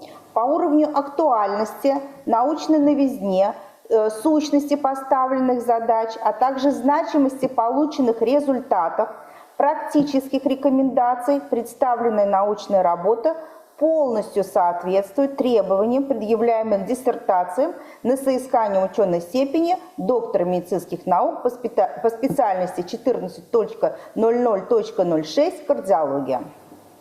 Благодарю за внимание. Уважаемый, спасибо вам за такой детальный профессиональный анализ нашей диссертации и особенно ваши рекомендации по дальнейшему расширению изучения данного вопроса при долгосрочном исследовании, длительном наблюдении, изучении вопросов терапии. Вот важные, очень важно для нас, я буду благодарить. Спасибо большое за такой срок, за вы, значит, согласились стать оппонентом издалека, тем не менее, было хорошо слышно вас хорошо видно, поэтому вам большое спасибо, успехов и с вашим Новым годом вас. Коллеги, с наступающим Новым годом, успехов, удачи вашему диссертационному совету, вашей научной школе, с огромной благодарностью за возможность принять участие. С Новым годом, счастья, здоровья, успехов. Спасибо. Спасибо, спасибо. Спасибо. Очень дякую. Текстов я не найти наш день, а как это все, давай мы как великий предполагать, не под работу Assalomu alaykum. Hurmatli rais, hurmatli kengash a'zolari. Если вы позволите, я, наверное, так подробно не буду останавливаться, сокращу. 14.006 Kardiyologiya ixtisosligi bo'yicha tibbiyot fanlari doktori ilmiy darajasini olish uchun taqdim etilgan Abdumalikova Feruza Baxtiyorovnaning yurak ishemik kasalligini avj olishida definitiv markerlarning klinik diagnostik va prognostik ahamiyati mavzusidagi dissertatsiya ishiga taklif. Если вы позволите, я коротко просто скажу об основанности, выходах и научной сущности. Диссертация, да, Герес Фурубян Фулосалар, Муамед Фамунидан, Уланугян Самунави Ирми Методар, Кен Камровли, Клиник Лаборатор Тафлилар, Ва Статистик Джихата, Асуслантырылгян, Натыджаларгян, Таянады. Умуман Огянда, dissertatsiyada keltirilgan nazariy qoidalar to'plamining yetarli daraja to'liqligi, ichki izchiligi, isbotlanganligi, ziddiyatsizligi bilan ajralib turadi. Dissertant tomonidan tuzilgan ilmiy qoidalar, umumlashmalar va xulosalar o'tkazilgan tadqiqot natijalari bilan tasdiqlangan. Dissertatsiya tadqiqotining tuzilishi va hajmi maqbul, xulosalar natijalar haqida aniq tasavvurga ega bo'lish imkonini beradi va ilmiy natijalarning mohiyati, ularning yangiligi, ishonchliligi va amaliy ahamiyatini o'z ichiga oladi. Dissertatsiya tadqiqotining asosiy qoidalari umuman olganda avtoritetda o'z aksini topgan. Bularning barchasi Feruza Baxtiyorovna Abdumalikovaning dissertatsiya ishini boy faktik materialga asoslangan innovatsion tadqiqot sifatida baholash imkonini beradi. Ish bo'yicha prinsipial e'tirozlar yo'q. Lekin shu bilan birga tahliliy xarakterdagi bir nechta e'tirozlar mavjud. Ayrim kamchiliklar qatoriga prinsipial ahamiyatga ega bo'lmagan va dissertatsiyaning umumiy ijobiy bahosiga ta'sir ko'rsatmaydigan ba'zi mavjud stilistik va rasmiylashtirish noaniqlarini kiritish mumkin. Dissertatsiya va avtoreferatni tahlil qilish jarayonida dissertantdan aniqlashtirishni istagan ba'zi fikr, mulohazalar va savollar paydo bo'ldi. Xususan, birinchi savol: mikroRNK 125 yordamida yurak ishemik kasallik destabilizatsiyasi xavfini bashorat qilish uchun siz ishlab chiqqan dastur klinik amaliyotda qanchalik real qo'llaniladi? Ushbu tahlilni o'tkazishning o'rtacha narxi qanday? Ikkinchi savol: ko'p omilli logistik regression tahlilni qaysi statistik dasturda amalga oshirgansiz? Uchinchi savol: mikroRNK 155 ekspressiyasi darajasi va trombositlarning fenotipik xususiyatlarining o'zgarishi, ya'ni trombositlar sonining ko'payishi, trombositlarning tarqalish kengligi ko'rsatkichi, trombositlarning o'rtacha hajmi o'rtasida tug'ilgan korrelatsion bog'liqlarni qanday izohlay olasiz? Bunday hodisaning paydo bo'lish mexanizmi nimada? To'rtinchi savol: siz o'z ishingizda mikroRNK 155 lipid almashinuvi, qon irish tizimi, ayniqsa trombositlar gemostazning buzilishiga moyil bo'lishga turtki boshladi deb ta'kidlagansiz. Ushbu ta'sir mexanizmini tushuntirib bersangiz. Beshinchi savol asosiy guruhdagi jamoalarning 37% va taqqoslash guruhidagi jamoalarning 20% gemodinamik ahamiyatga ega stenozlar bilan og'rigan bemorlarning taqdiri qanday? Shuningdek, taqqoslash guruhidan kritik stenoz bilan og'rigan bir nafar bemorning taqdiri qanday? Tavsiya sifatida kelajakda terapiyaning xususan yallig'lanishga qarshi pleiotrop ta'sirga ega bo'lgan statinlarning mikroRNK-155 ekspressiyasi darajasiga ta'sirini kuzatish qayta ilmiy qiziqish uyg'otadi. Yuqoridagi keltirilgan barcha mulohazalar va savollar muallifning kelgusi ilmiy izlanishlari uchun munozarali, qisman tavsiyaviy xarakterga ega. Ular ushbu dissertatsiya tadqiqotining ahamiyatini pasaytirmaydi. Tadqiqotning yangiligi, nazariy va amaliy ahamiyati, obyektivligi va ishonchliligi darajasi bo'yicha koronal aterosklerozning rivojlanishini hisobga olgan holda yurak ishemik kasalligi muammosini hal qilishda yutuq hisoblanadi. Tadqiqot yetarlicha yuqori ilmiy uslubiy daraja bajarilgan amaliy yo'nalishga ega.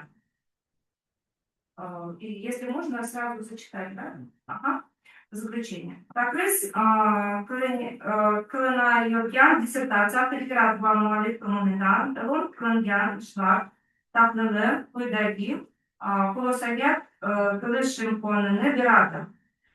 Abdumalova Feruza Baxtiyorovnaning 14.00 kardiologiya ixtisosligi bo'yicha yurak ishemik kasalligini avj olishida epigenetik markerlarning klinik diagnostik va prognostik ahamiyati mavzusidagi tibbiyot fanlari doktori dissertatsiyasi muhim tibbiy va amaliy muammoni yechishga qaratilgan, tugalgan va yuqori sifatli ilmiy tadqiqotdir. Ilmiy yangiligi, amaliy ahamiyati bajarilgan tadqiqotlarning uslubiy darajasi bo'yicha dissertatsiya ishi tugallangan ilmiy ish hisoblanadi va O'zbekiston Respublikasi OAQ nizomi talablariga javob beradi. Tadqiqotchining o'zi esa 14.00 kardiologiya ixtisosligi bo'yicha tibbiyot fanlari doktori ilmiy darajani olishga loyiqdir. Merhamet, hızlı çalışma sizde. Orada siz besiniz. o'rgangan taqrizlik va bizga muhim savollar uchun demak birinchi savolga to'xtaladigan bo'lsak, bu kardiokreditik dasturini aynan klinik amaliyotdagi ahamiyati jihatdan yurak qon tomir hodisalarini erta bashoratlash va keyingi individuallashgan diagnostik strategiya va olib borish taktikasini belgilab berishda demak uni tatbiq etish klinik amaliyot uchun muhim ahamiyatga ega. Aynan undagi mikroRNKni qiymatini belgilash u majburiy emas, lekin ixtiyoriy ko'rsatkich hisoblanadi. Uni demak platformada kiritilishi o'sha prognozni va nimani qiymatni aniqligini oshirib beradigan ko'rsatkich vosita sifatida taqozo etiladi. Uni demak tannarxiga keladigan bo'lsak, bu tekshiruvni metodologiyasi demak PCR real time metodologiyasi usuliga amalga oshirilganini inobatga olib, an'anaviy genetik tahlillar bilan demak sopostagima qiymatga ega ekanligini aytib o'tishimiz mumkin. Keyingi demak savolda ko'p omilli logistik regression tahlil demak Origin Lab Origin Pro 8.6 versiyasidagi o'sha tasdiqlangan statistik baholash imkoniyatini beruvchi dasturiy ta'minotda amalga oshirildi.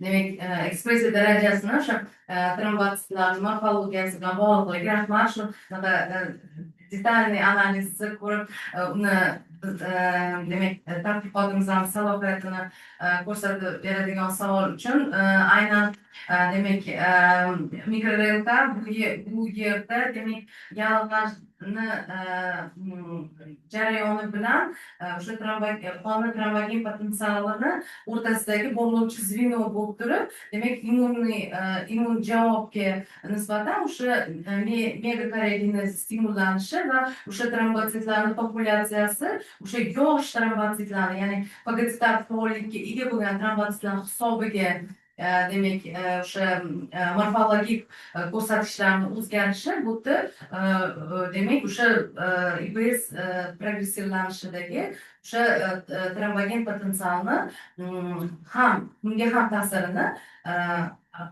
demak o'rta darajadagi korrelatsion bog'lanish aniqlangan bo'lsa-da, uni mohiyatini ko'rsatib beradi. Lipid almashinuviga bog'liqligi bu yerda nafaq bir necha yo'l orqali asosan o'sha yanada yallig'lanish jarayonini stimullash fonida bu yerda ham bilateral yo'lda ikkita tomonlama. Bir tomondan demak mikroelkalar tomonidan makrofaglarni demak faoliyatini stimullanishi va ularni o'sha lipoproteinlarni atrofga lipoproteinlar oksidlanishi bo'lsa, ikkinchi tomondan ayni o'sha oksidlangan lipoproteinlarni o'zi makrofaglarni aktivlashtirib, o'sha yerda mikroelkalarni sintezlanishini kuchaytiradi. Ikkita tomonlama bir-birini kuchaytiruvchi bog'liqlik va yana asosiy yana bir bog'liqlikda o'sha aynan nishon genlari, ya'ni o'sha atrofga lipoproteinlarni o'sha eliminatsiyasi, transportini boshqaradigan genlarni o'sha bloklashi mexanizmi, xususan mana ABCA1, ABCG1 kabi nishon genlarini demak mikroelka bilan spetsifik bog'liqligi mavjud.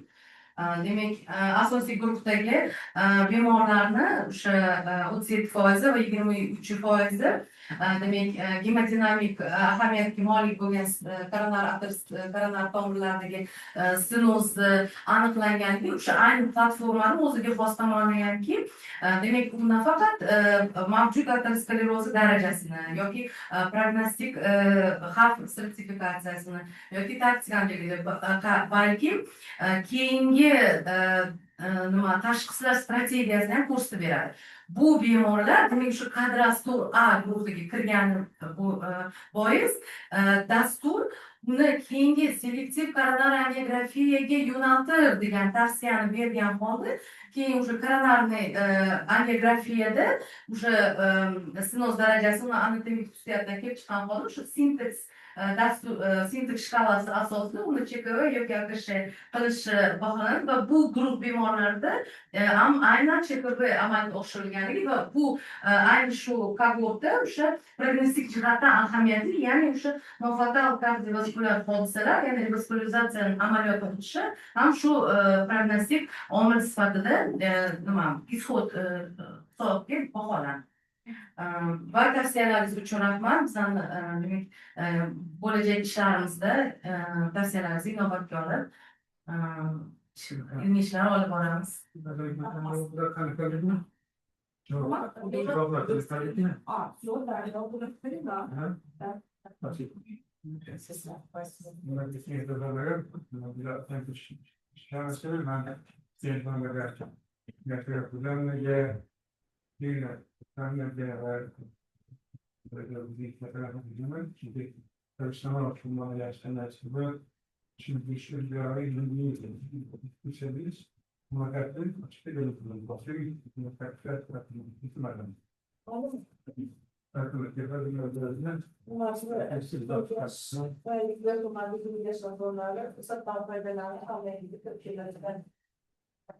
Tabii var, analitik bir şey sanatçı, insan işlerimiz tamam yapıyoruz.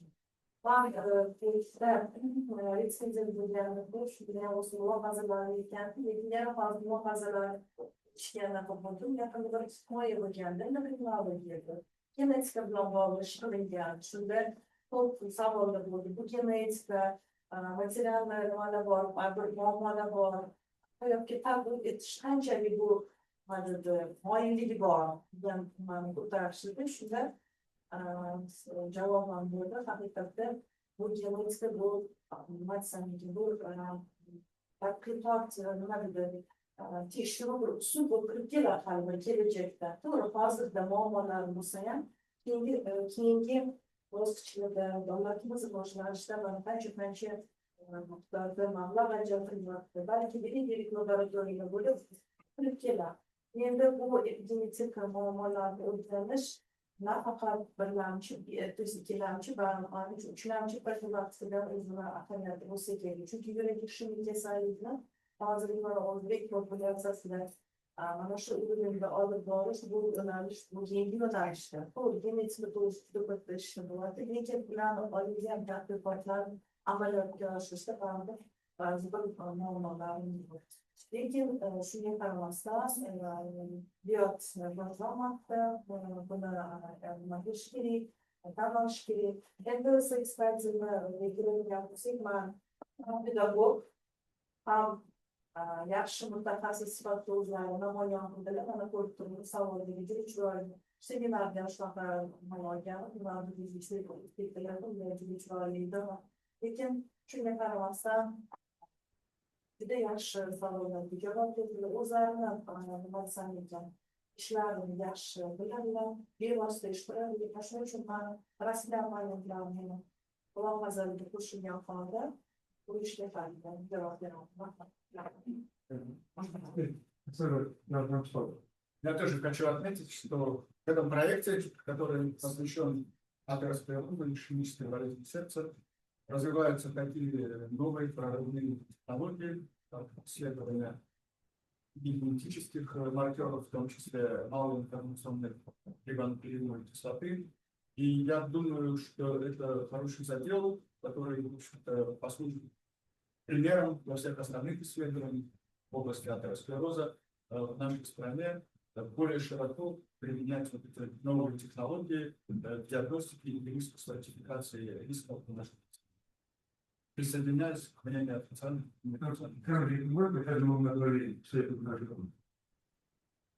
Ну, оно не такое новое, но в Узбекистане оно новое и прозвучало, наверное, вот так достаточно. Как ночью, наконец,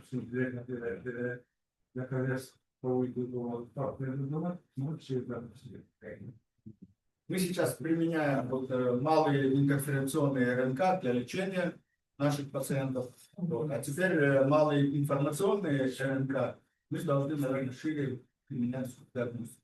Генетические маркеры. Мы, в общем-то, многие генетические маркеры уже изучаем, как, например, про конвертицию интенсивную конвертазу. Ее уровень в крови, он, в общем-то, рассматривается тоже как генетический фактор риска клинической болезни сердца, прогрессирования атеросклероза. Вот. Но ее можно изучать как с генетических позиций, так и с генетических позиций, как уровень самого маркера.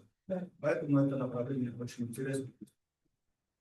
Я имею в виду, следующие факты внутри изучать, допустим, РНК, что 5, потом 63, потом еще какой-то самый его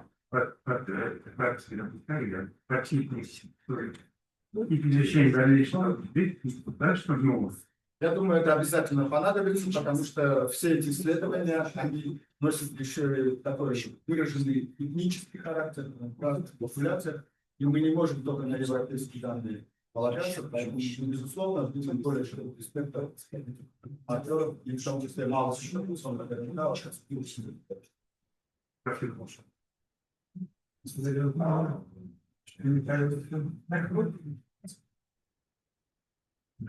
Başka soru var mı? Yok. Başka İtalya mı?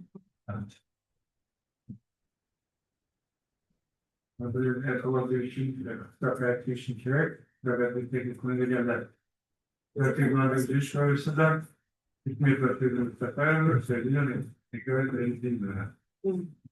İngilizler memur, Amerikanlar program klasifat, program klasifat. Hikmetten bu işine tutar mı? Sağ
Уважаемые коллеги, можно сказать, что начинать половину первого, нет?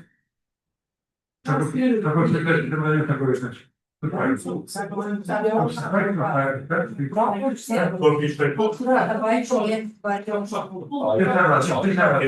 Да, согласна.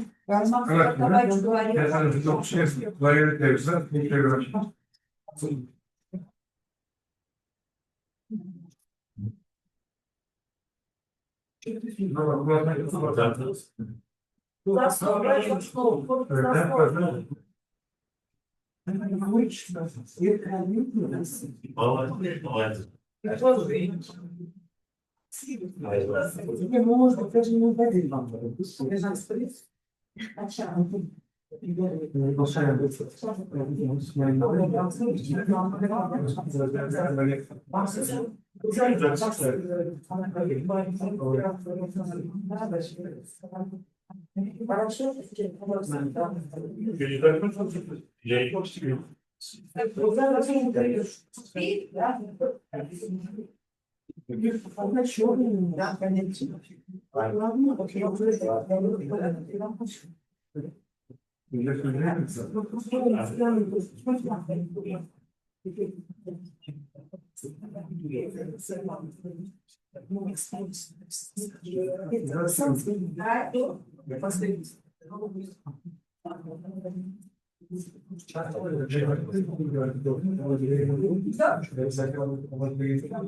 Потом, когда закончится, да, выйдет спокойно.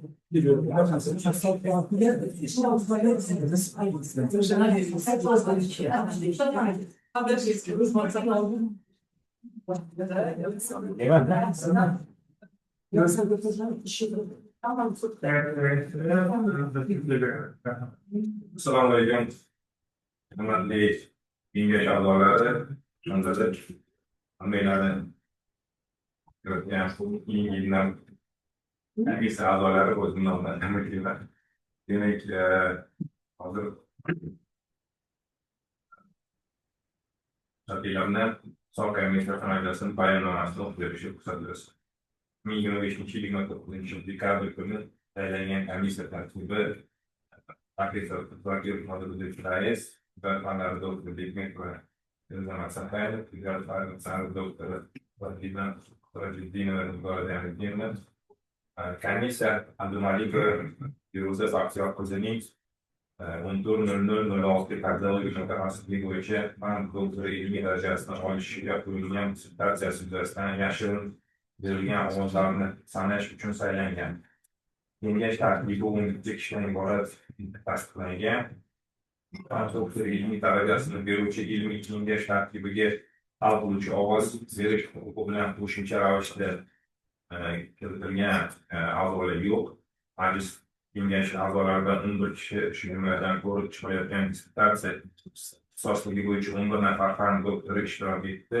11 ta byulleten tarqatilgan. Tarqatilmaganlari yo'q. Ichida 11 ta byulleten borligi aniqlandi.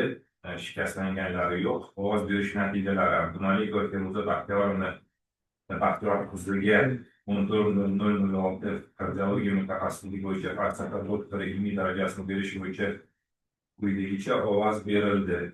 Tarafdorlar 11 ta, qarshilar yo'q, tarafsiz deb topilgan byulletenlar yo'q. Komissiya a'zolarining qo'l qo'yishini tasdiqlandi.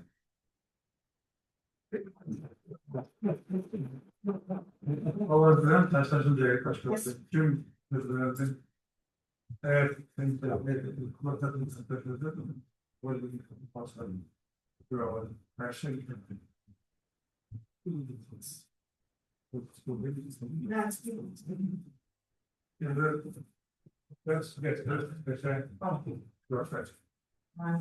Avvalambor, Kardiologiya markazi direktori Belxonar doktor Fazilov Qurishevga yaratishga va ilmiy kengash raisi akademik Ravshan Davletovich Qurbonovga tibbiyot fanlari doktori Global chuqur ilmiy kengash korpusidagi rasmiy panellarimiz tibbiyot fanlari doktori professor Muhamedov Muyassar G'ofurjonovni hamda tibbiyot fanlari doktori Abdullayev Guzar Jaloliddinovaga alohida minnatdorchilik bildiramiz.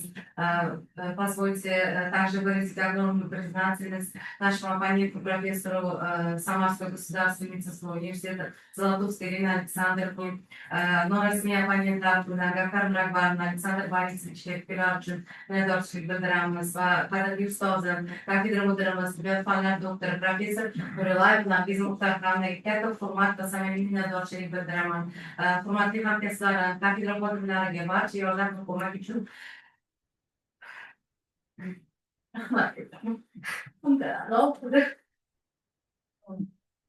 o'ylanmagan qilib qo'llab-quvvatlagan uchun katta minnatdorchilik.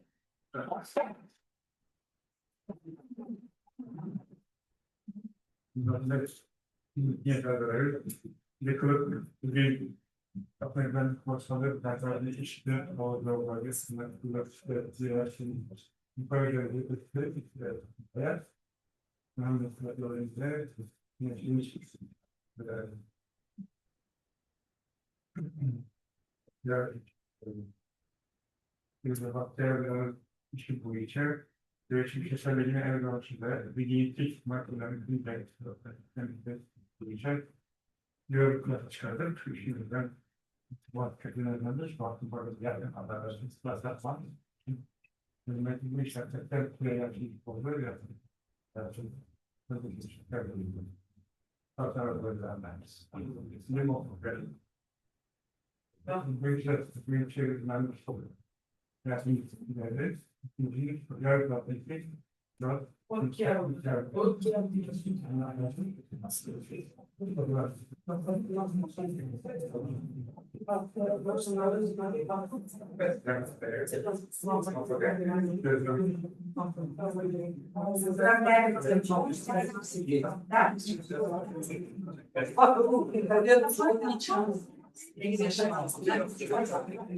Onlar